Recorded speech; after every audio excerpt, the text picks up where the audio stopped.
It's Tracy. What's up, T? I'm good. I am looking out at the Pacific Ocean right now. It's what, 7 p.m. there? Yeah, exactly. And I tell you what is absolutely stunning. I'm on a peninsula called Rancho Palos Verdes, looking at the ocean, sitting by a Starbucks, and it's stunning. How does it compare to Japan? Oh, Japan, I'd go back in a heartbeat. Would you? Oh, yeah. How come you were there? Was it did you just decide to go? It was a work assignment, yeah. Oh, okay. I went over to do a short work assignment, and it just kept getting longer and longer. And then How long did you end up being there? You were there for a few months. I was there almost exactly 3 months. They allow every American, because of our treaties with passports and immigration, they allow us up to 90 days. And so I went there on May 7th and came back August 5th. Anybody who's really good at math can figure that it's probably 89 days or 90 days. Wow. So I stayed there the max, yeah. You know, if you're not familiar with Tracy is the host of a podcast called Weekly Fascination. And he actually had me on to spew my own BS. And that was a fun show. now we got him on. You've been the official World of Rock special enforcer over in Japan. You sent photos over. You sent photos over of World of Rock stickers on the streets of Tokyo.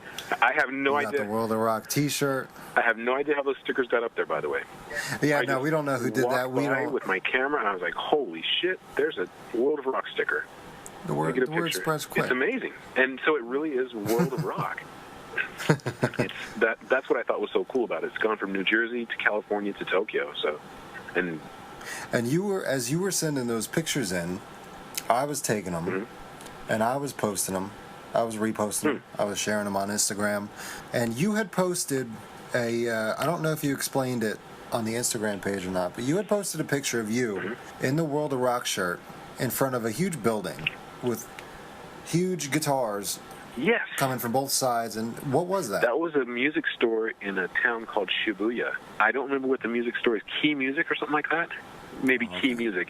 If you go out of Shibuya Station, next time you're in Tokyo, anybody who's listening, you go out of Shibuya Station, and there's this huge guitar store, and you can get great guitars. I got an acoustic guitar, made in Japan, Yamaha, for $98. Mind you, it was used, but amazing guitar. I wrote 3 or 4 songs on it, and amazing.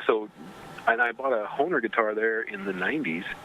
It's a Steinberger licensed copy, and that was my main guitar for years. I got an SVK. It's a Les Paul copy. Okay. It's black and gold. It was made in Japan. The company, I believe, was Japanese. SVK, they're out of business now. They went out of business. I'm looking at it right now. They went out of business a short time after I bought it, maybe 2009, 10. Okay. And I named it Lizzie. Okay.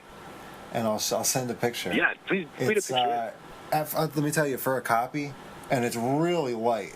Oh, yeah. Plays like a monster. It's the first guitar that I actually feel like I have a player-instrument relationship with, instead of trying to struggle with an instrument well enough to make the sound. Yeah, I've had that. It's like girlfriends, right? It's like girlfriends. You struggle and struggle, and there's no payoff, and then one day you just walk into Starbucks, and there she is, man. Your podcast. Yes. How many episodes have you done while you were there? I did about 3 while I was there. I ran into a Kenyan rapper who lives down south. His name is Twilly G, and he's got a song called Good Day. And I tell you what, man, that guy can sing, and he's got a good voice, a good message, and positive vibe, and I just love the guy. I was there. I had my World of Rock T-shirt on, and I wanted to get a picture in Shibuya at the big scramble crosswalk that is it's world famous. And I asked this guy was sitting next to me, and I said, "Hey, can you take a picture?" He said, "Why, sure." And we started talking. And he spoke impeccable English, but he had an accent, and I couldn't place it. So, of course, I asked him where he's from, and he said, "Well, I'm from Kenya." I said, "What are you doing here?" And he goes, "Well, I'm doing a show tonight, if you're free." And I was like, "Well, you're kidding me. What do you do?" And before long, I just pulled out my iPhone and started recording and did a podcast right there. That was entertaining as hell. That guy's amazing. I absolutely love that guy. There's something about people who come from a unique place like Kenya, and they end up in places like Tokyo. It's just something special about people who travel like that.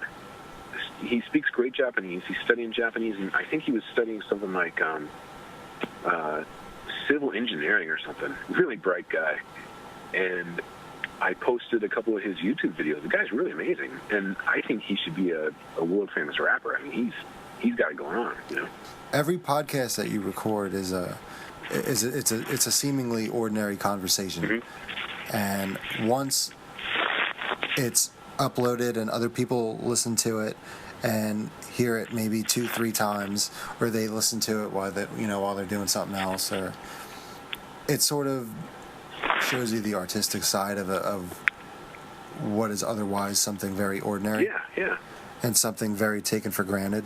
But since you just spent the last few months in Japan, you kind of took advantage of that. I did. And you did the same thing, and you kind of got opinions that would not really otherwise been heard. Yeah. And backgrounds that would have never been even thought about. You know what I mean? Oh, yeah. You're getting a very interesting perspective. Especially to be there that long. Yeah.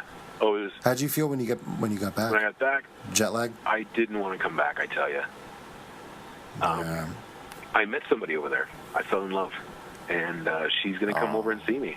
I tell you what, I wasn't looking.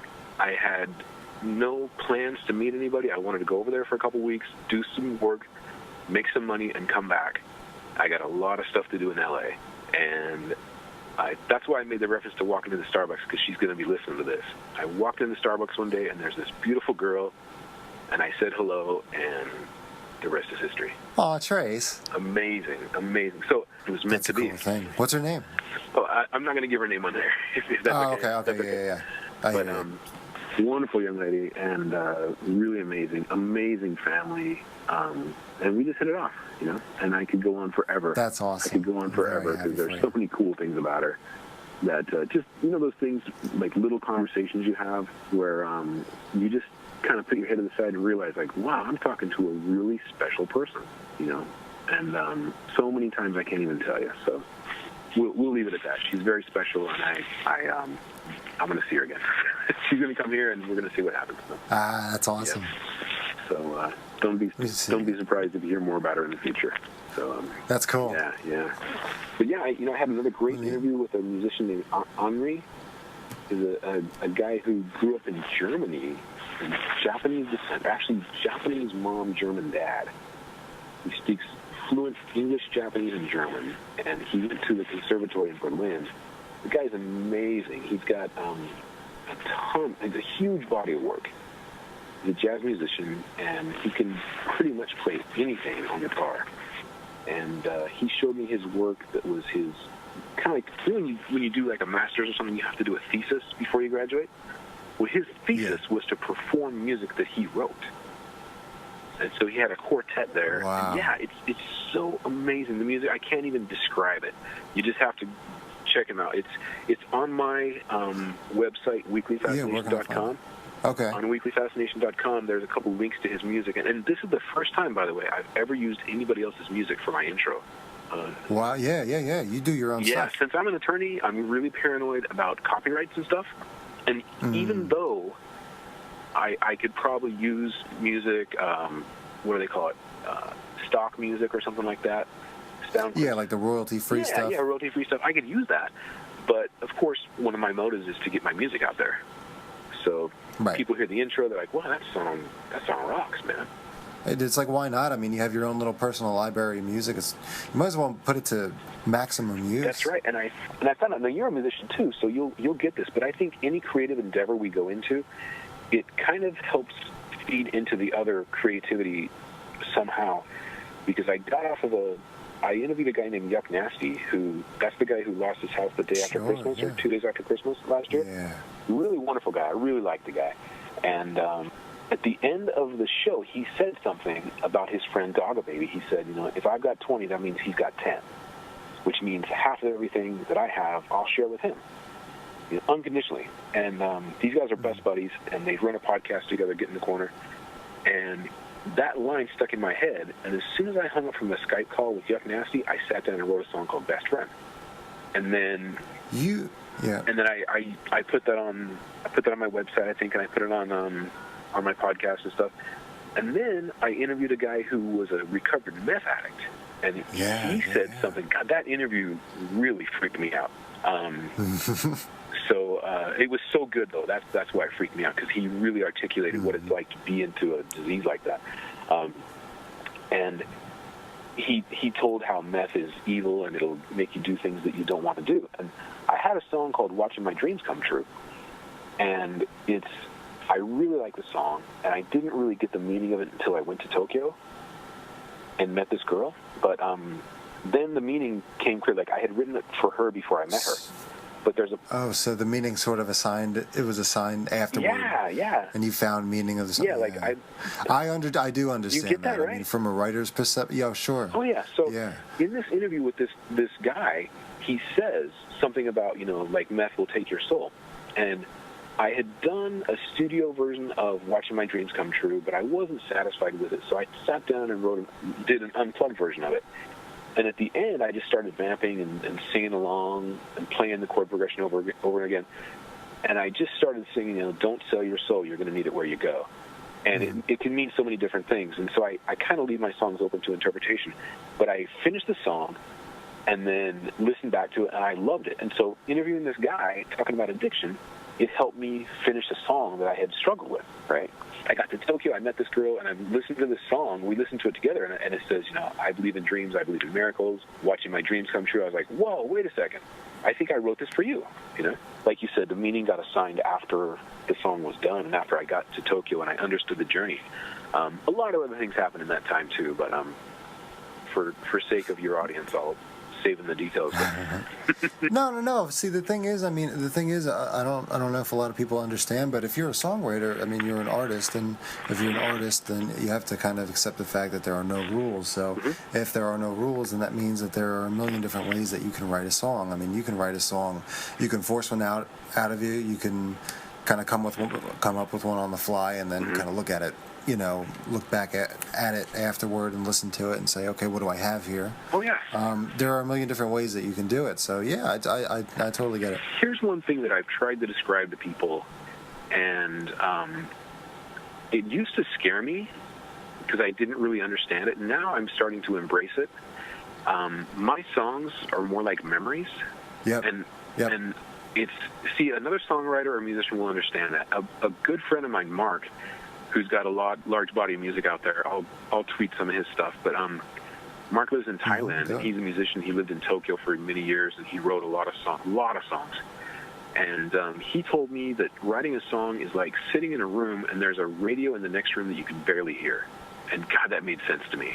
Made perfect sense. And so when I write a song, it's like a memory, and I'm trying to get it down and trying to learn the chords to this song before, like, the memory fades again. And I tell you what, 3 or 4 songs in Tokyo on this acoustic guitar, and one of these, I was sitting there with my girlfriend. I said, she had her iPhone. I said, hit record. She said, why? I said, I'm going to write a song. And I just sat down and started picking out a song. She's like, what are you doing? I said, I'm writing a song.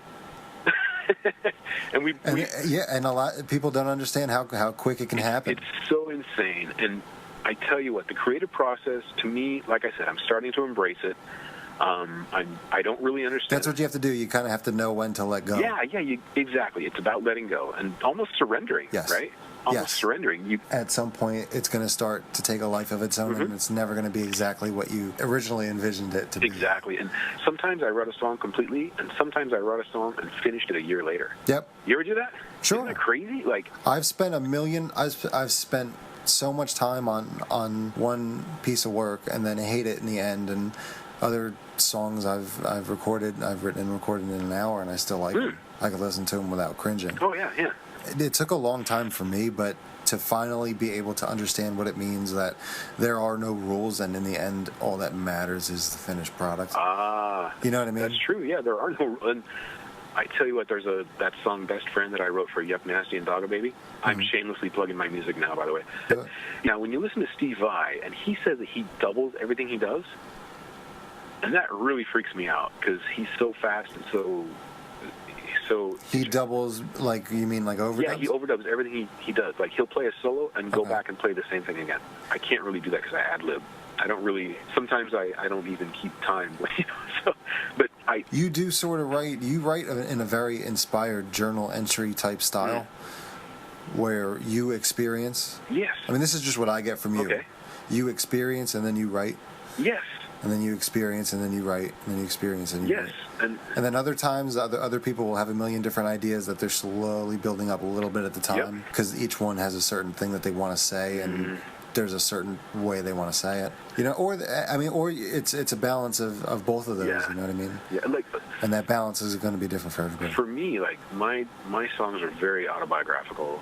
I'm an open book when it comes to my music, and people listening to me, listen to my music, they will know exactly where I was at when I wrote that song, whether it's happy or sad. There's a couple songs I wrote that I can't even play because they're so depressing, and I was in such a dark space when I wrote it. And I don't have depression or anything like that. But when you're in a bad place and you write a song, it's very emotive. It can be very strong. But back to this. Sometimes the mistake's the best part. I did the solo for Best Friend, and I recorded 2 versions of the solo. And I listened back to it, and suddenly it had this really strange sound to it, and I couldn't figure out what it was. And I had used kind of a chorus on the guitar, and when you play that line 2 times with chorus, and it's slightly out of phase, it creates this crazy, surreal feel to it. And I cut that off for part of it, but I kept it for part of it, and it ended up being one of the coolest things I've ever done. And So you sort of stumbled upon a happy accident and said, you know what, let me take this and roll with it. And then it becomes something that you never would have consciously brought about. No.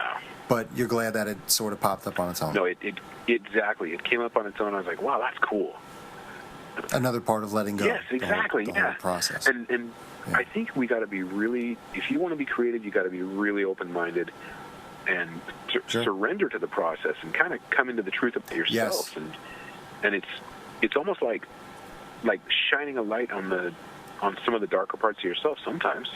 You have to kind of treat it with respect. Exactly. And I look at this, those guys who go to the Olympics, the runners and athletes and stuff, the skiers and stuff, they have coaches, and they're at the top of their game, and they're still trying to learn little things and modify their craft. Right. And so I think we're never really done. There's always something else that is waiting to be figured out. Yeah, I think so. And that's what makes this world so fascinating. I mean, you can go to a place like Tokyo or Bogota, Colombia, or Manila, Philippines, and there's just so much cool stuff in the world that, we're never going to learn it all.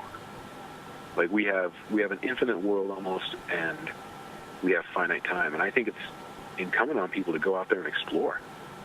Get out of the living room. Get out of the living room. Get out of the living room. Put this podcast on your headphones, your whatever media player you're using, and go out and do something. Don't sit there in the living room. Just please, whatever you do, don't sit there.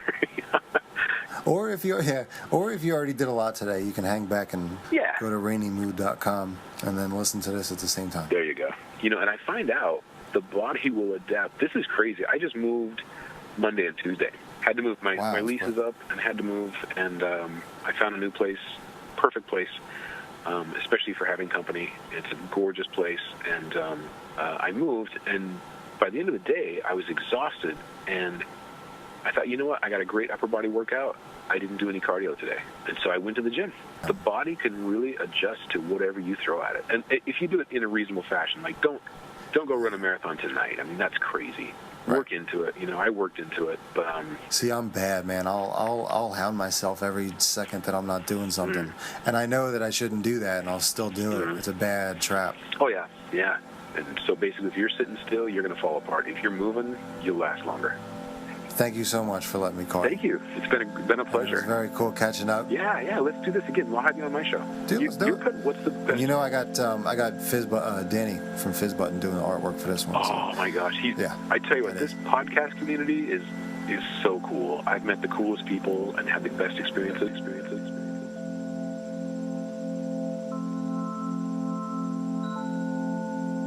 It was very cool talking to you. Awesome. Take care. Great talking. Thank you. Bye now. All right, I'll see you. Bye-bye.